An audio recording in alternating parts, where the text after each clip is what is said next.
being here.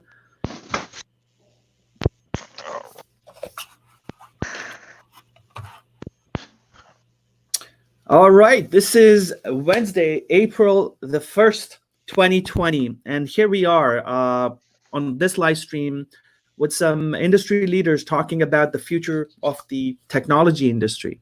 We're definitely living through times that a majority of people haven't expected. And this living through these times is both difficult, it's also challenging. But what we need to do as industry leaders, as professionals, is get together and unite and try and find a common path for all of us to somehow look into the future and talk about stability and how to come back after this crisis is over. In today's panel, I have a stellar list of panelists who have generously provided their time. I have Lou Serenga in no particular order. Lou Serenga from Aruba. He's the VP of Sales from Aruba. And I have Nancy Hammerich from CompTIA, an association of technology industry organizations and companies. I have Jay McBain, principal analyst at Forrester. Jay, some of your pieces recently have been very interesting, so we'll talk about that. Jamal Khan, who is division president at Connections, very large reseller, technology reseller, managed service provider. I also have Cass Dawson, who will be joining us. He's the head of strategy at SoftBank Robotics, and he should be online any minute now. But thank you, everybody. Thank you so much for making time. And we have an amazing lineup of viewers. About 250, 300 people have registered to attend this, and they're actively watching us on Facebook Live, YouTube Live, and also on LinkedIn Live. So a big welcome to everybody. Let's have a discussion about what is going on. And really the objective of this panel is to find out, what do we do beyond COVID-19? How do organizations and companies and resellers and OEMs and manufacturers, what should we do with respect to bouncing back? What should our strategy be? And that's what the panel is all about. Let me go to Jay. Jay, give me, we'll start with you. You've recently written a piece on COVID-19, the impact on the channel, the impact on business. I want you to kick it off and give us a bird's eye view of where we are and what are we looking at 6 months down the line or a year down the line. Yeah, it's tough to do. And I've been a member of the World Future Society for 20 years. And predicting the future is about taking current events and trying to make connections. And right now, we're still on the hockey stick going upwards. And trying to predict anything beyond a plateau or a flattening of the curve or even a cresting of the curve is very difficult at this time. But there are a few forecasts that we have been able to make at Forrester, given the economic impact that it's had immediately, as well as start to make some projections. And what I basically did is followed the CDC, which created 4 scenarios: A, B, C, and D. And so, in a scenario A environment, which we're in now, which, perhaps we start recovering in third quarter and then fourth quarter and we bounce back relatively quickly, we're still going to see a drop of about $50 billion in channel spend. And that's going to impact a number of different, companies. There are over 1 million channel partner companies out there. About a quarter of them today lose money or, struggle to break even. And that was a month ago in the best of economic times. So as accounts receivable, start to struggle, as customers delay projects, as they relook at their monthly bills, line item by line item for what they're receiving, this is going to have an impact. It gets worse as we get into scenario B and scenario C. And what we're hearing today and yesterday is that it looks like the CDC is kind of moving into a scenario B, which we're starting to talk about 82,000 deaths in the United States, which in that environment may not cause a recovery in third quarter. And now we're starting to seriously impact perhaps upwards of 25% of companies that work in the technology channel that, again, struggle financially in the best of times. And we're starting to move into those scenarios. And I think to be at this moment in time, to be very realistic is what we need. I don't think anybody is looking for false hope and just to look at, things becoming better down the road, 1 month down the road. I think industry needs to be very realistic in understanding where we are headed so that they can make the right arrangements. They can plan their businesses accordingly. I want to go over to Nancy. Nancy, you are one of the largest technology associations in the world, not just in the United States. Help us understand, what are you looking at in terms of the impact on channel, impact on industry because of COVID-19, and in terms of recovery?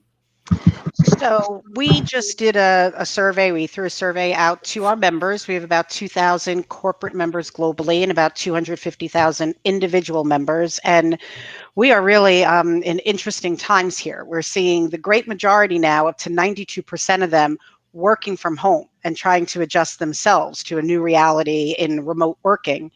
But 72% of them are actually reporting an uptick in business. They're busier than they ever were. For the channel right now in this moment, they are helping all of their clients move to a virtual world, move off-prem. They're leaning on more consulting services. And so for CompTIA right now, we're just trying to help give our members the resources they need for themselves, for their businesses. To Jay's point, many of them are small businesses themselves that are trying to navigate through this. And give them the resources they need to get through. I love the subject of this webinar where we're looking about what happens post-COVID-19. Jay, your stats are very sobering, but I do feel that this is technology's time to shine. We are on a main stage right now. I think that we're driving a lot of the solutions in this crisis, and we are demonstrating a lot of the emerging tech that folks can work with post-COVID-19, that they'll be asking for it and seeking to install those solutions. So our goal is just to take this time to help people through and educate and train for the opportunities after, so they can mitigate any risk or huge shortfalls. And I think as a result of COVID-19, it's such an unexpected event to take place. And I was just talking with somebody earlier as well on another call. It's one of the biggest levelers. It has just leveled the plane so much that it's making us think about what exactly are we supposed to do. This is not just everyday sales, and probably Lou can talk more about sales and what mindset to approach the market with. But it's something that has fundamentally changed the nature of business to the extent that we don't know if the rules of yesterday will still apply to tomorrow. As an OEM, and I want to go to Lou on this, as an OEM, and then we go to Jamal, what are you looking at in terms of a manufacturing base, working with your reseller base, working with your suppliers? What's the picture like from where you're looking at, Lou? First, Jay, I want to make sure you can hear me. Can you hear me? Yes. Okay, cool. Yeah, I think Nancy hit it on the nail on the head. I mean, we don't know what we don't know. Right now, we're in the business of helping our customers, our partners, and our employees, right? We want to keep everybody safe and everybody going. And we're kind of trying to assess what the business outlook looks like, because right now, we've actually seen a rapid expansion of business in preparation for what's going to happen next.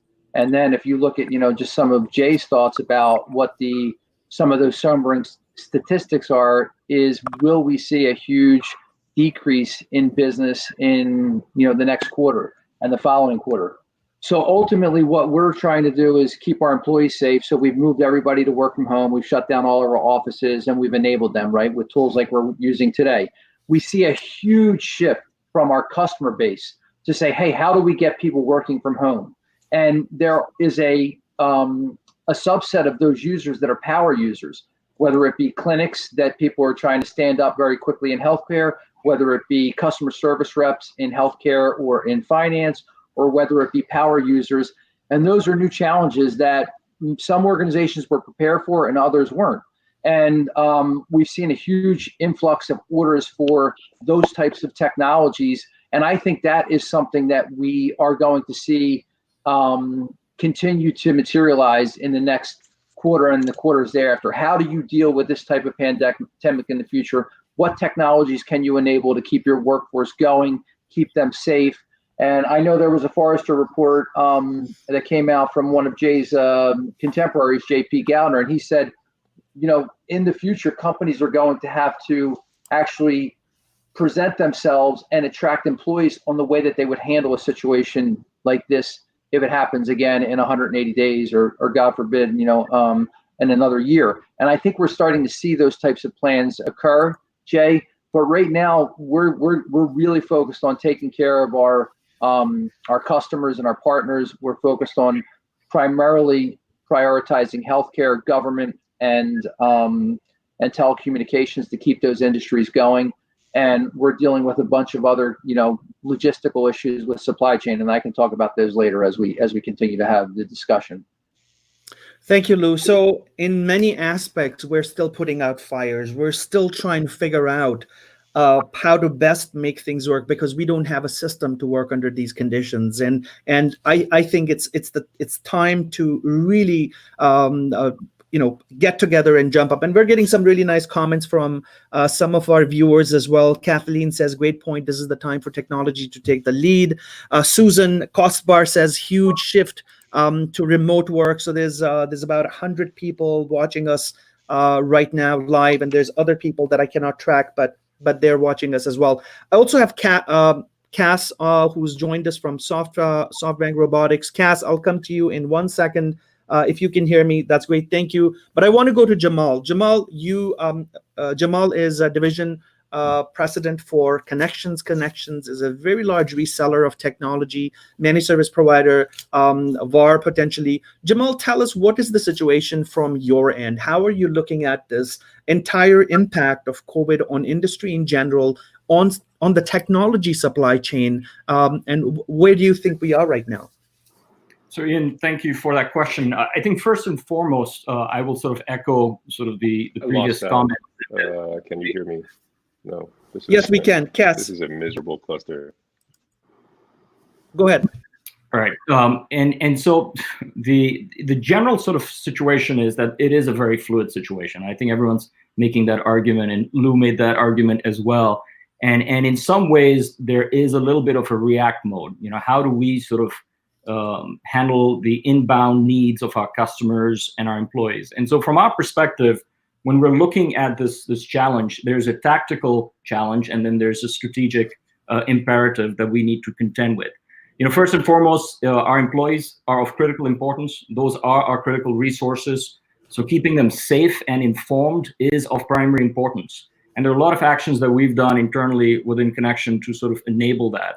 While at the same time, we're considered an essential critical business under DHS allocation. And that means there's certain function for our business that we need to keep going, especially our technology integration and distribution center, which helps sort of provision and pre-provision assets for hundreds, if not thousands, of healthcare providers, as well as the government and federal sectors. So there's that concern from an employee management safety that we've got to contend with.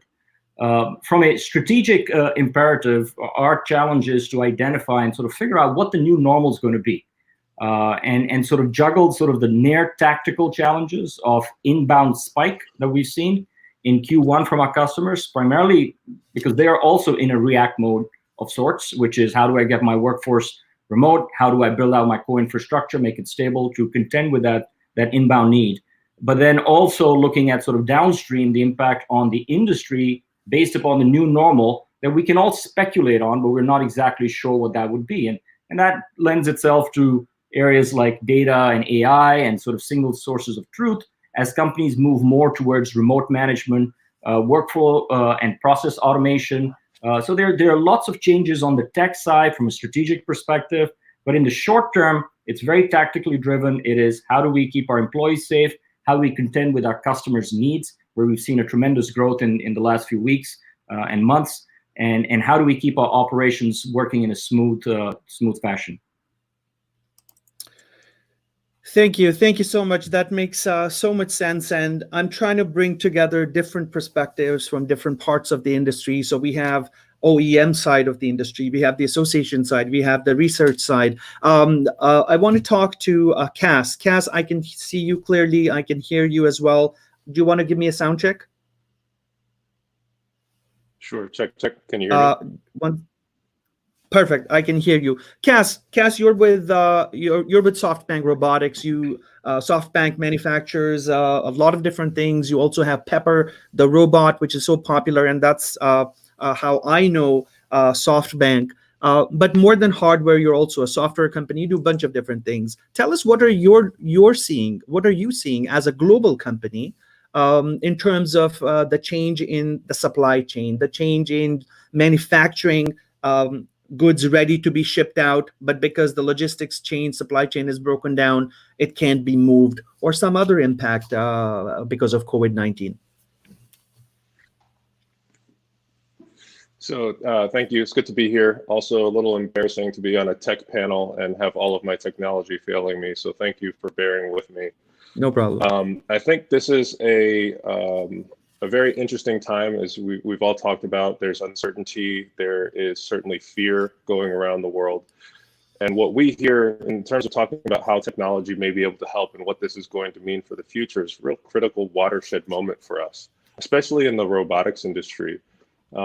Before I get into robotics, just thinking about how technology is adjusting to this. You think about the fact that how much artificial intelligence is being used to help try and pinpoint where this all started and other data points that are going on, and the research that's being done to try and find the cure, and what types of information are being used to really figure that out. It's amazing the leaps and bounds that we've made and how quickly they're able to track these things.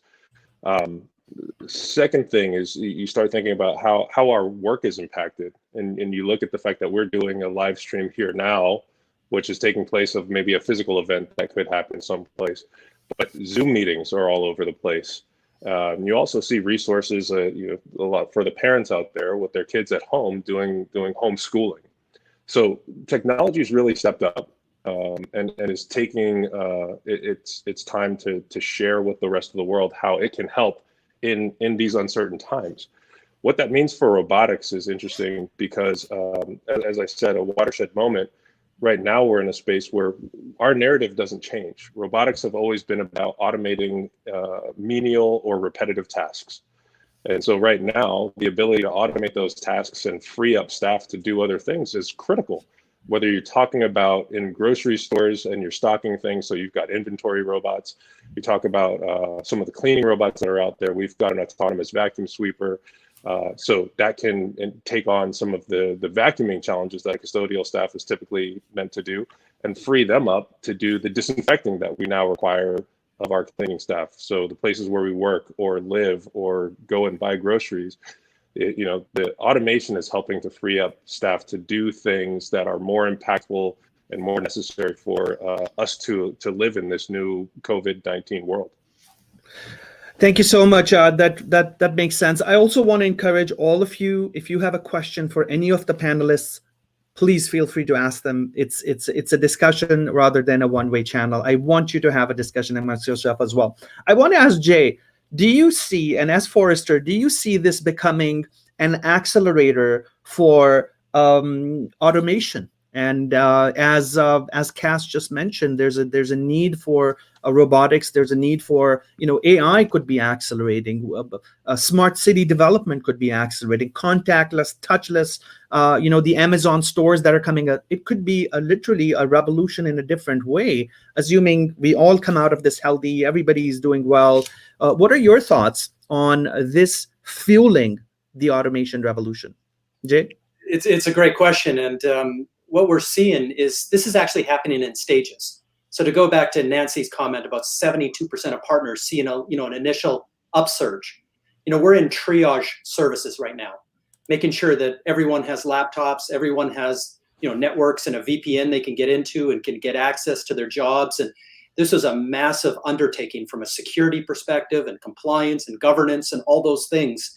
And we're in the middle of that phase. Now that we're talking to customers, the next phase is how do I look to things like automation? Now that I don't have an office full of people, doing traditional things, how do I accelerate some of these business transformation, digital transformation projects that we had to automate many of these things? So if I go backwards, if I look at last year, the fastest growing sub-industry in 2019 was RPA, robotic process automation. Software robotics doesn't involve hardware, but it grew an amazing amount. The fastest growing company, 5,614%, which was UiPath. And that makes them the fastest growing technology company to 100 million ever. So if you look at AI and automation as an emerging technology, it's very much here.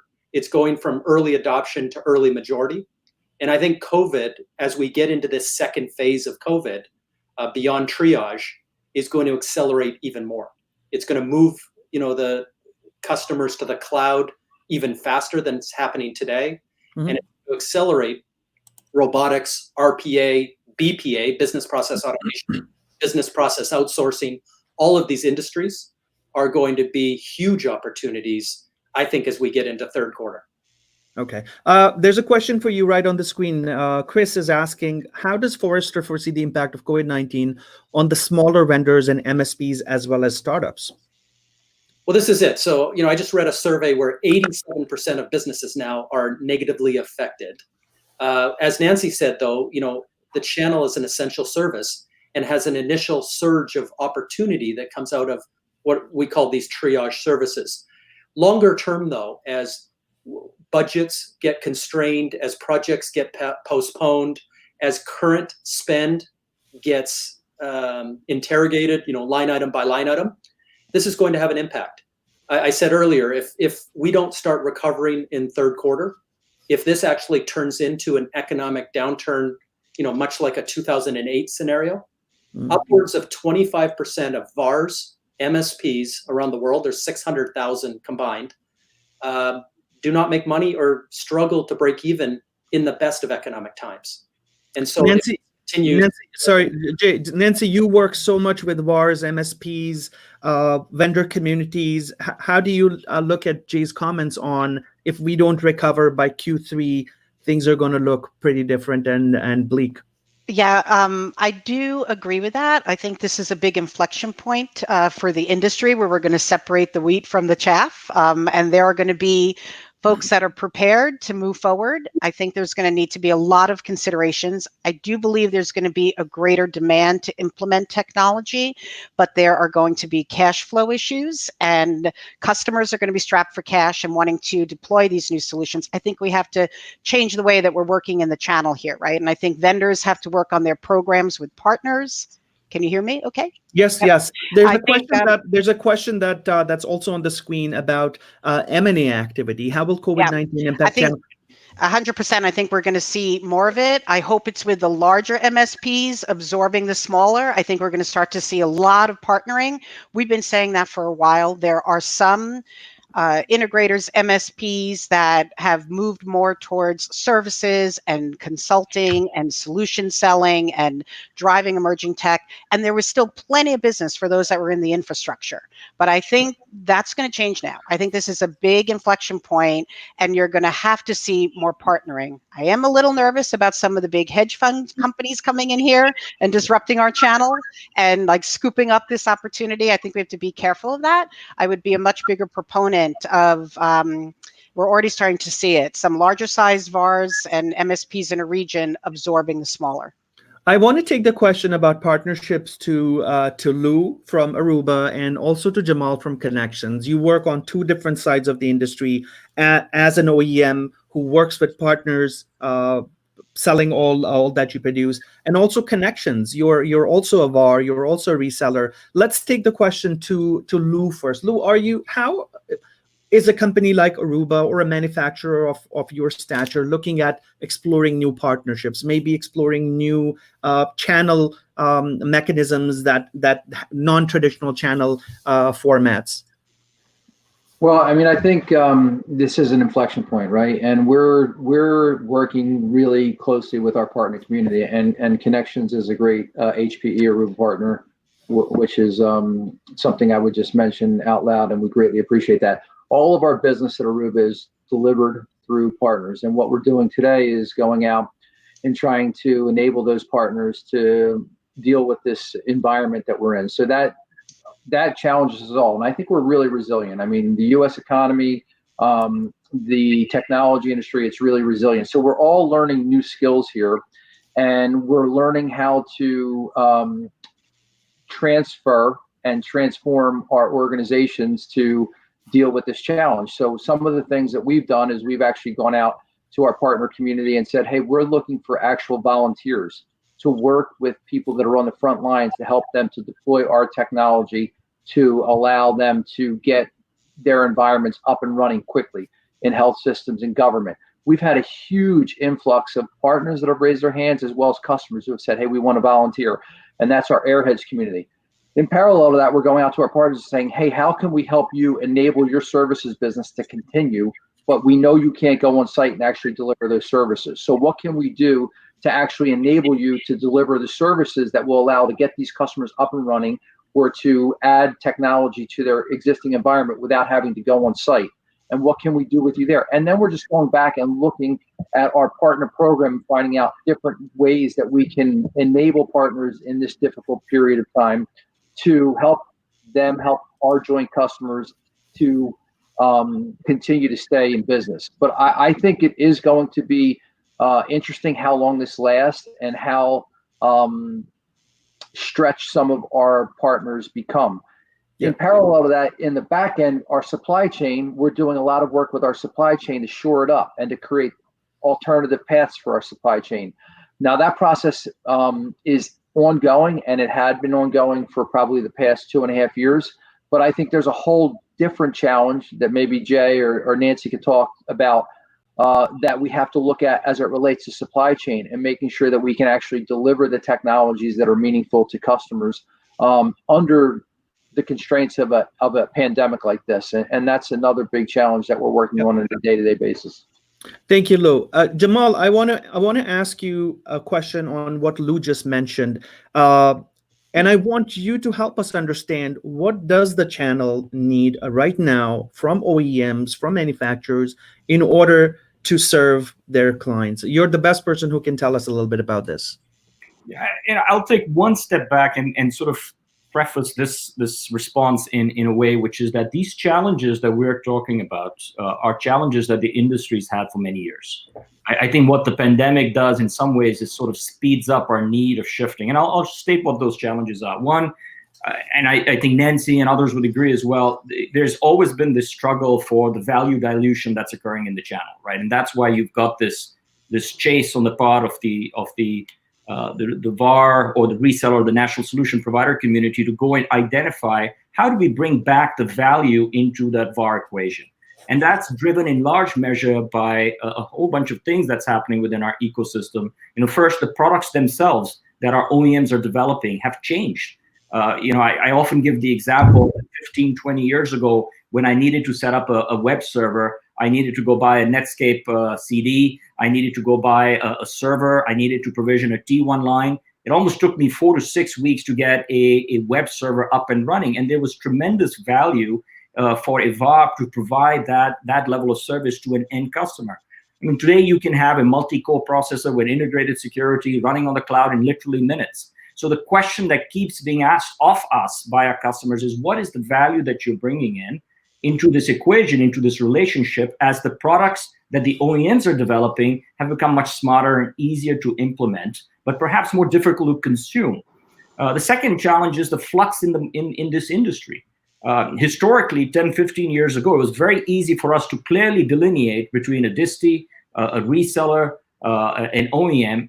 But now you have got these distribution networks. Distis have really strong services capabilities. The reseller community is going to an acquisition mode where they're buying services companies or they're building data centers. So there's a level of flux that exists where the industry has not necessarily settled down reasonably well. The third challenge that we see that's going to impact us is the e-commerce shadow. As a solution provider, we're always looking at the larger e-commerce players out there like Amazon and others as they slowly make an ingress into this space. Now, they're still consumer-oriented, but I think it would be foolhardy on our part to consider that ingress is not going to happen at some point in time. And then last but not least, the buyer psychology itself. As our buyers themselves want instant gratification, they want to have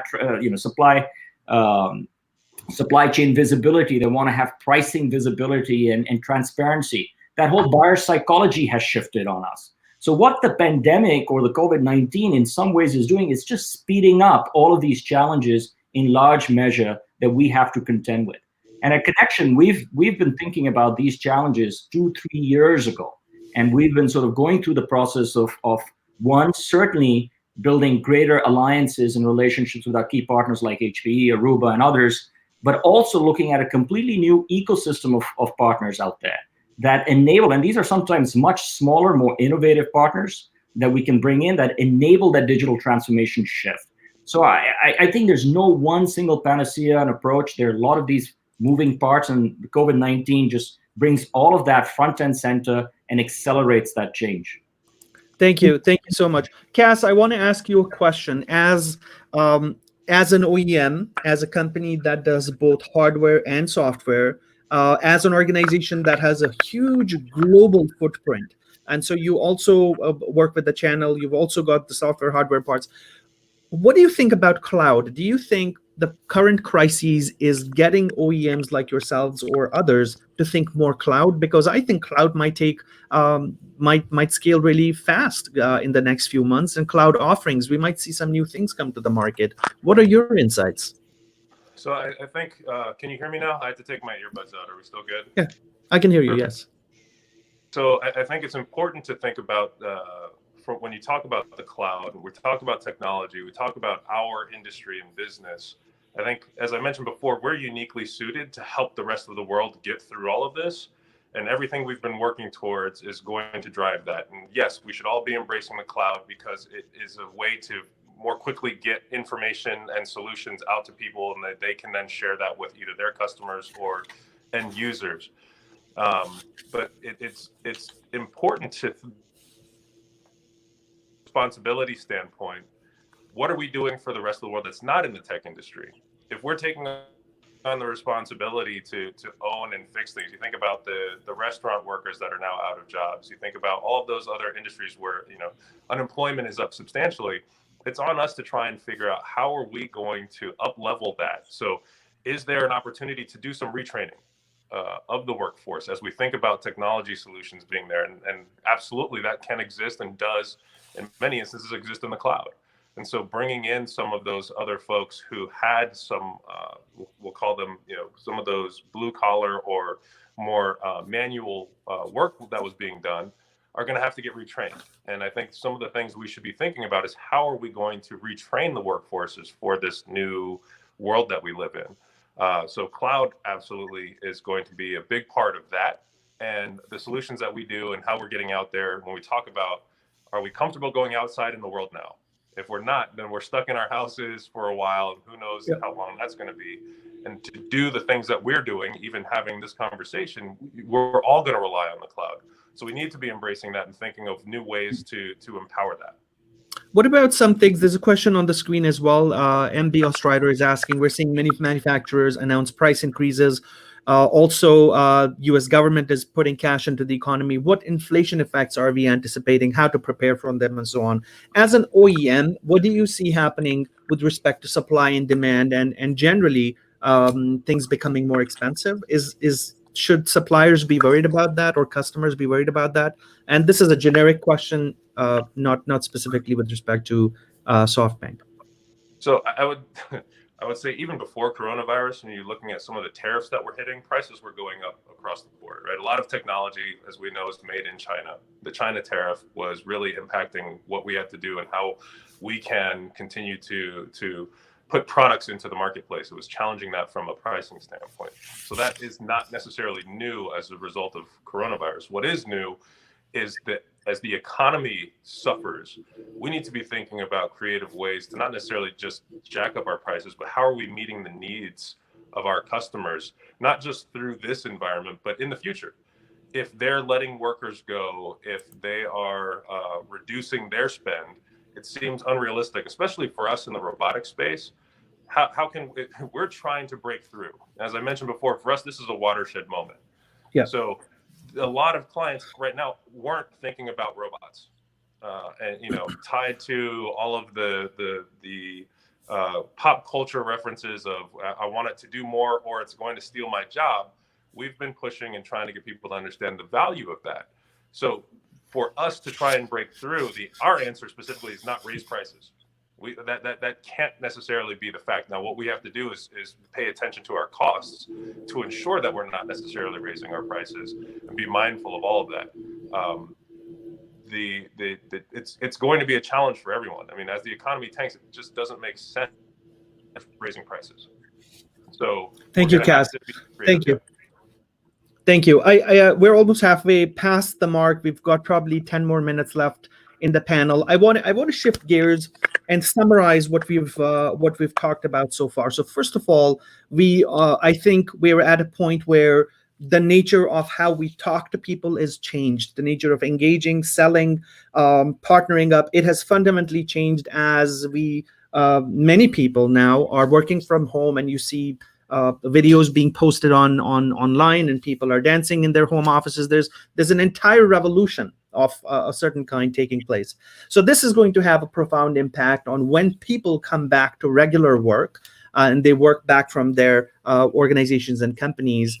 What will happen to companies creating new work from home rules, flex hours? So a huge impact on HR practices and how people work and perceive work. So I think that's a big thing that'll change. So that in my opinion is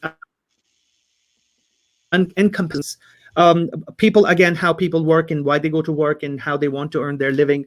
Collaboration is changing. I know Zoom is being used, but there's other platforms that have been in use, from GoToWebinar and a bunch of others. We're using StreamYard right now to broadcast this, and it does a pretty good job. So there's a boom of these online communication and collaboration platforms as well. I think what companies are also experimenting more of right now is trusting employees more, and it all goes back to people. And I've heard this so many times, that why don't you get people to work from home? Well, we still want them to be here. So there's a lot of trust factor that's being established now and reestablished now. And I want to talk about some of these things with all of you and get your insights on it. We've talked about technology, culture, execution. It's all part of it. Jay, what are you looking in terms of people, the people side of things? How do you think people are going to perceive this entire shift, work from home, being trusted more, exploring new career options, thinking more about their own lives? Where's the people side of things going with respect to COVID-19? Yeah, we've been doing several surveys on the personal side of things, and a few things. I think the pendulum was sent so far and so fast over that it's not going to return to the same spot. We're going to find some medium area here in the future, and this will be a pivotal moment, an inflection point that was mentioned earlier. That I think the pendulum's going to land somewhere else, and we're going to have more digital. We're learning now what meetings could have been done via email. We're understanding what trade shows could have been done via Zoom. You mentioned the explosion of collaboration. Last week, Microsoft added 12 million Teams users. To put that in perspective, that's bigger than Slack overall. Slack is not slacking. They added 7,000 new customers last week. Wow. Zoom have more new customers in the first quarter than they did all of last year. WebEx is at 5.3 billion minutes a week now. This is exploding, and we're all learning how to adjust to this new normal. And there's going to be a new future of work here. So I want to go ahead, Nancy. Go ahead. I want to jump in. I agree with Jay 100%. It's future of work and life, because we're working from home on these platforms, and it's bleeding into our personal life, where we're having Zoom parties on the weekend and we're getting together and having happy hours. I don't think the world is going to be the same ever again. And Jay shared a lot of interesting examples. People are now going to the doctor virtually. That will probably continue after this, and realize that can be done. Two things I wanted to share. The humanizing factor of all this too. We are inviting people into our homes. We're getting to meet each other's kids, pets, animals. It's really changing the way that we're working together in our relationships. And I think that there's a lot of good coming from that. I do want to talk about all the industry events that are being canceled. That does concern me. That is where a lot of collaboration, sharing, innovation, partnerships, et cetera, happen. I think a lot of people are doing a great job pivoting to virtual events. We had to do it ourselves. We were having our big annual member meeting, and we had to pivot to a virtual event. We got in front of more people. It was great, but you lose that connection and collaboration with people. And I think we still have to figure out how to do that on a large scale in the industry. Thank you, Nancy. Please, everybody, if you want to jump in, please do. I do want to ask a question on manufacturing, and I think somebody from the manufacturing side, perhaps Lou, as an OEM, you can help answer that. Is our dependency on just one region and one country, and also a good question for Jamal, because you're working with a lot of different vendors and OEMs, and you're a channel for all of them. We've been dependent so much over the last 10, 15, 20 years on China per se for manufacturing, and it's amazing. What about a new model of distribution and manufacturing? Are we going to see some kind of a global distribution of warehouses or manufacturing facilities that would reduce a risk like we're going through right now? Jamal, do you want to take a? Sure. Yeah, so I think the supply chain challenge, you've got to look at, I mean, there's distribution and warehousing that's very distinct from manufacturing. And one thing the pandemic has shown us is that we're so globally connected that even if we had manufacturing distributed to hedge our bets, for this particular challenge of pandemic, that may not have necessarily solved our issues. But obviously, I think hedging your bets and sort of having a more distributed manufacturing, because that's essentially where the choke point came. And we've got a global serve division which handles supply chain for large enterprises in 174 countries. And we were beginning to see supply chain challenges, not because of necessarily the pandemic. There were other challenges. There were processor limitations, and then you bring in the Chinese New Year and other things. You compound that. We began seeing challenges in November, December timeframe. So I don't think manufacturing distribution itself is going to address this issue, but there's no shame or harm in having a distributed manufacturing structure. Lou, what do you think as a manufacturer? Are your manufacturing facilities primarily in China, and how are you seeing this as an opportunity to maybe have it distributed globally? Yeah, well, Ian, I think it touches all the points earlier. I mean, we're learning a lot of new things. To your points about human resources, I mean, we've had to dust off a lot of different things that we had in the files around, just etiquette around video conferencing, etiquette around how we engage in virtual work. We've had to really focus on motivating the employees, and we have a broad range of employees, from young to old, to keep them going every day. And again, I think it makes us stronger. And just, under that same motto, I think that it's going to make us more thoughtful about our supply chain. And, we are very thoughtful about our supply chain at HP Aruba. So we've done a lot of work to really try to limit the amount of dependencies we have with supply chain. And I think that work has been done over the past 3 years. And because of that, I think we're much more diverse as it relates to our supply chain, which I think is healthy. And I think that will continue significantly because of this pandemic. And the more routes to market that you have from a manufacturing and a component standpoint, I think the stronger you are. So that, I think, will be a lesson for all manufacturers as it relates to this specific instance.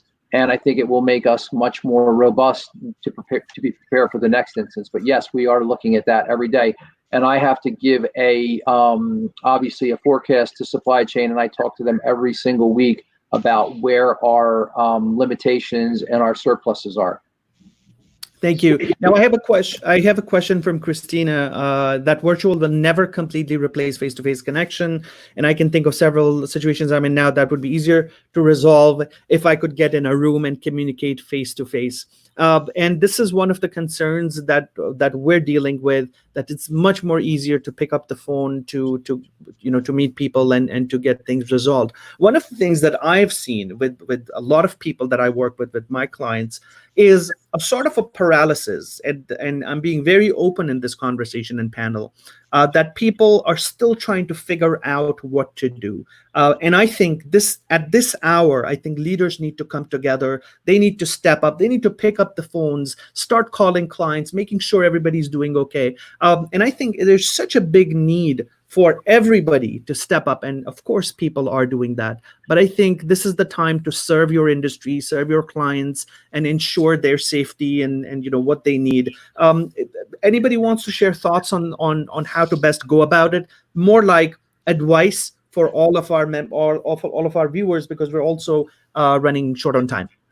If I could jump in quickly on the association side, we are seeing the need to be part of a network more than ever and have an association and share best practices and be sounding boards for each other. One of the first responses that we got when the outbreak started to accelerate here was, could CompTIA please stand up a forum where members can just share and compare notes and keep in step with each other and share resources. So we did launch a COVID-19.CompTIA.org forum. Many vendors are doing it too.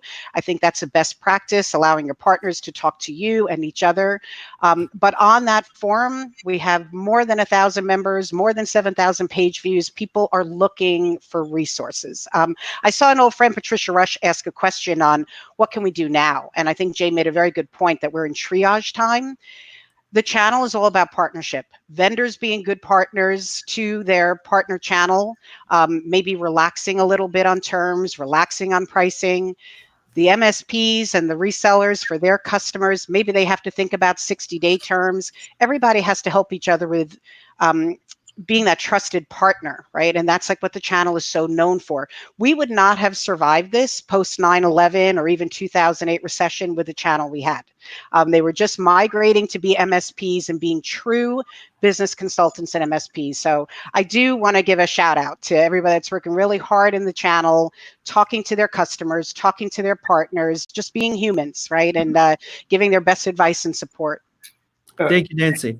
And if I can just interject on one thing, I think one part of the equation that we sort of didn't sort of delve into was the importance of the marketing organizations in the channel and on a broader level. I mean, one of the first most critical things that we did was really enhance our communications efforts, both internally with our employees, but also with our customers. You've got thousands of customers. How do you effectively inform them in terms of this changing dynamic and do that on a consistent level with a high level of cadence and frequency with the right type of messaging?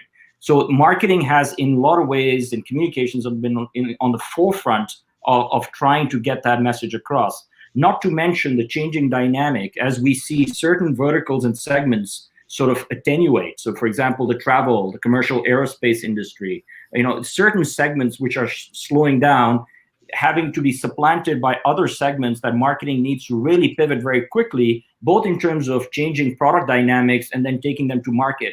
All of this happening in a compressed period of time, 4 to 6 weeks. I've got to, to my sort of marketing cohorts out there, this has been a tremendous lift and effort on their part as well. Thank you, Cass. You looks like you wanna add something. Give me 1 second. Go ahead. Perfect. Thank you. I agree with everything that the team and panel has said so far. I think being more human is a critical component to this. Exactly, right? You don't get that in That's your daily awesome. meeting. It's really important that when we're reaching out and trying to run our businesses, that we think about the fact that the world has shut down. And we take a step. You said paralysis. I think it's important to address the pause. Where companies are all taking a step back to try and figure out what it is that they're going to do. We need to be mindful of that. And yes, marketing is going to help and figuring out how do we reposition the things that we're doing in the marketplace. And one of what we've seen is it's not necessarily just about going to position yourselves as, hey, you should still be buying us, but what are you doing to help in this time frame? Yeah. So one of the things, thinking about, are you helping some of those essential businesses? Are you helping the delivery services? Are you helping the hospitals and healthcare? Are you focusing your efforts there, not just from a PR standpoint, but just from a good corporate citizen? Like it's the right thing to do so that we can help the world get back on its feet and then adjust. And I think that goes back to the HR questions that you talked about, keeping employees happy and wanting to stay with companies that do the right thing. Absolutely. And thank you so much. We're almost at the end of this session. I cannot thank all of you enough for spending time with us and far from everything what you're doing. I want to just conclude with parting comments. Jay, your daughter is getting a lot of social love here. Everybody's loving it. So thanks to the young one for joining us for this conference. You remember the time where that meme came, the guy was on the news and the kid came in and everybody jumped. And now, when my kids do this, we just join. They're part of the call. It's part of the new normal. I think this is exactly what we talked about today. This Yeah. is strange to have something like that happen. Absolutely. I want to conclude by saying a few things, and I'm going to get final comments from all of you, short comments as you find suitable. What I've gathered so far is the pendulum will not come back to the same place. This is really advice for everybody who's watching and wants to gather insights from this session. Is things are not going to back to what they were.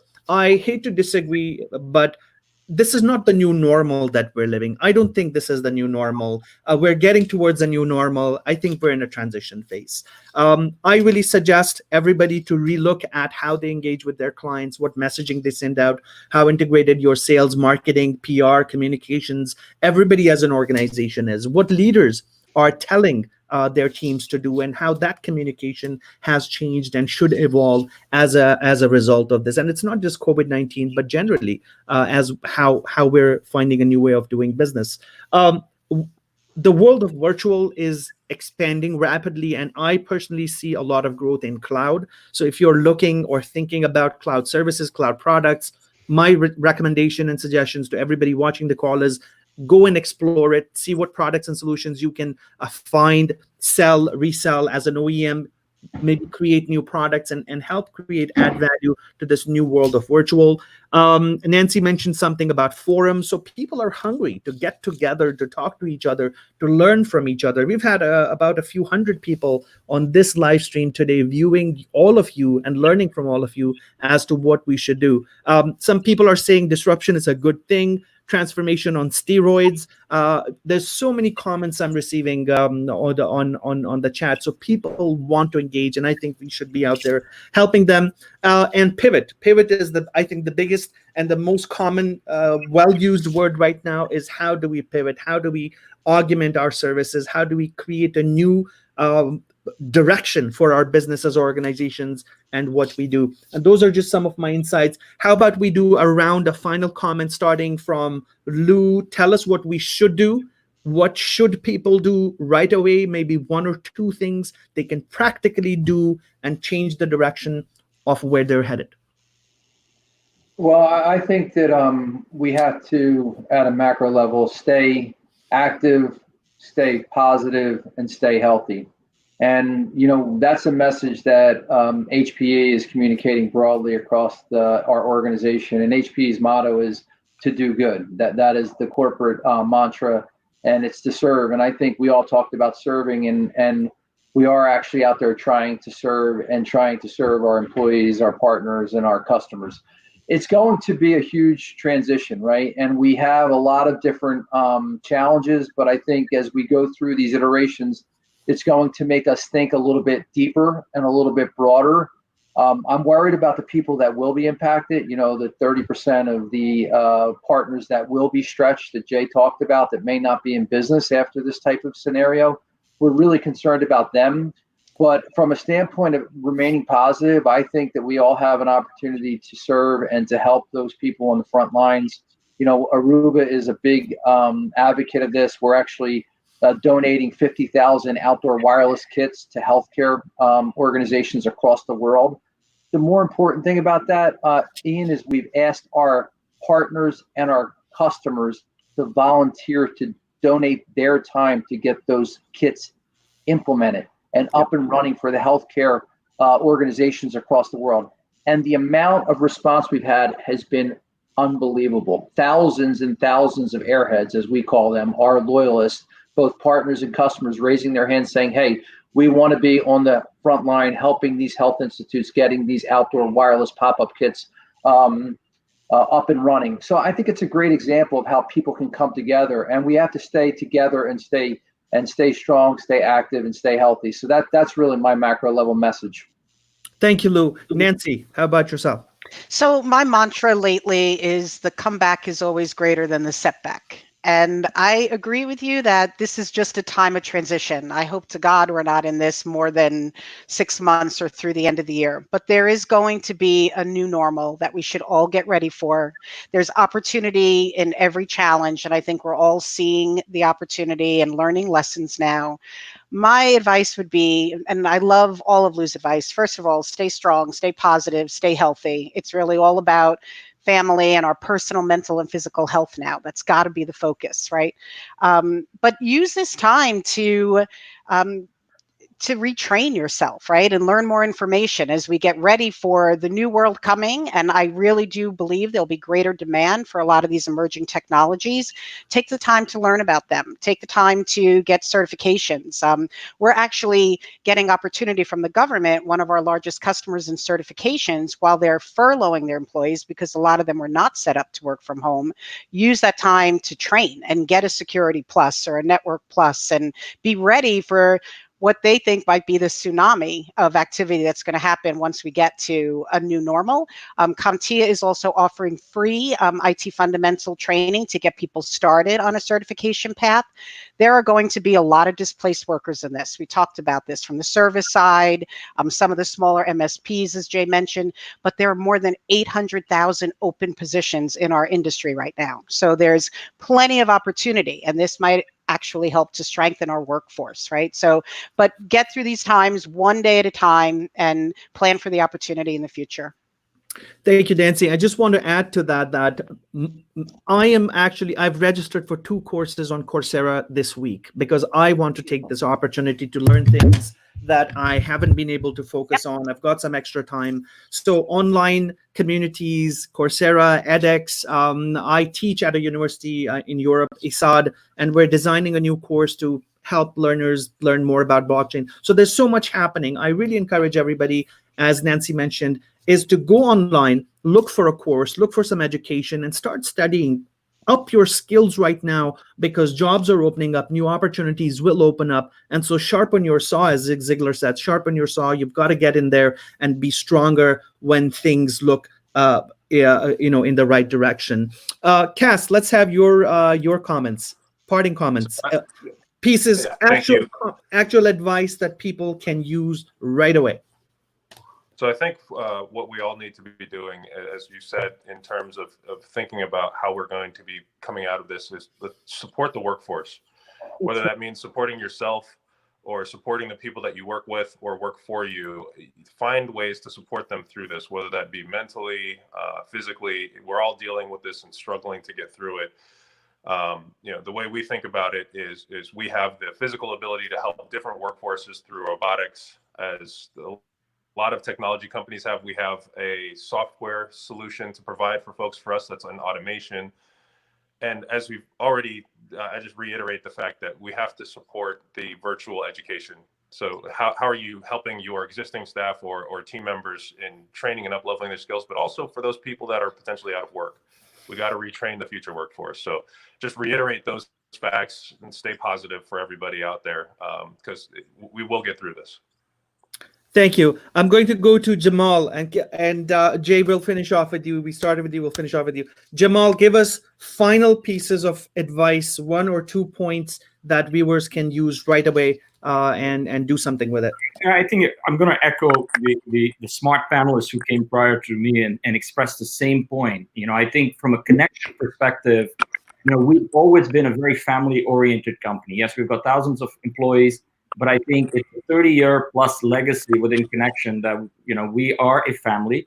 And I think from our perspective, and this is driven by our leadership downwards, is we're going to hunker down, get closer to our employees, get closer to our customers. And this is not cliche. This is our culture here at Connection. So I think you'll see a greater effort on that end. And then just outside of that, there are 2 challenges. One is a very near-term tactical challenge. How do we keep our operations going? How do we keep our customers and our employees safe? How do we keep providing those services? And so I think that doesn't change. And then there's the long-term strategic shifts that we expressed in this chat that I think might get sped up. I think within those long-term strategic shifts that Nancy alluded to and others alluded to are tremendous opportunities as well. And I think this is the right time for us to really double down, look at those opportunities, and make the adjustments within our business to be able to execute on that. This will pass, though it's not going to be equal. The passing will not happen. There won't be one final day where everyone says it's over. We'll come out this in different stages, in different shifts. Certain industries better than others, but this will pass. And I think now is an opportunity to put in play those plans to get ourselves out stronger and better. Well said, Jamal. Jay, final comments from you. Where should we go right away after this call? What should people do right away? One or two takeaways, actionable insights from yourself. Yeah, well, I think the vendor community and the distributor community can take action right now. The most important thing going on in the channel right now is on the human side, as we've said. But number one on a CompTIA survey of these resellers and VARs, especially the small ones, the hardest thing in their business in good economic times is to find and hire and retain good talent. These are not businesses that can furlough employees. These are not businesses that can just shut down for a while. These employees aren't going to come back. They're going to find a safer haven somewhere else. So vendors and distributors need to relax their revenue tiers, encourage some of their programs, maybe pay ahead of the curve, behind the curve, and really look at the human element within the channel to make sure people remain employed and remain paid, and that they help them get through these rough weeks and months ahead. Thank you so much, Jay. I really appreciate everybody who's been on this panel. Jay McBain, Jamal Khan, Cass Dawson, Lou Serlenga, Nancy Hammerwick. You guys and ladies and gentlemen have added so much insight, and I can see all the comments that people have been putting up on the side. A recording of this session will be available on YouTube, Facebook. It lives there forever. So insights that all our attendees can use. My recommendation is actually write down these things and create an action plan out of this. Don't just listen to these sessions and then go about doing what you need to do. Write down, create a plan, create a workflow, and action these things and discuss it with your teams that this is what you attended today. This is what everybody was saying. But thank you so much. The live streams will continue every Wednesday, different industry every week. And I cannot thank all of you enough. Please be safe, panelists, as well as viewers of this panel. Thank you so much and have a great rest of the week. Thank you so much. Thanks, Ian. Ian. Thanks, everybody. Good to meet you. Stay well, everyone. Likewise. Thank you.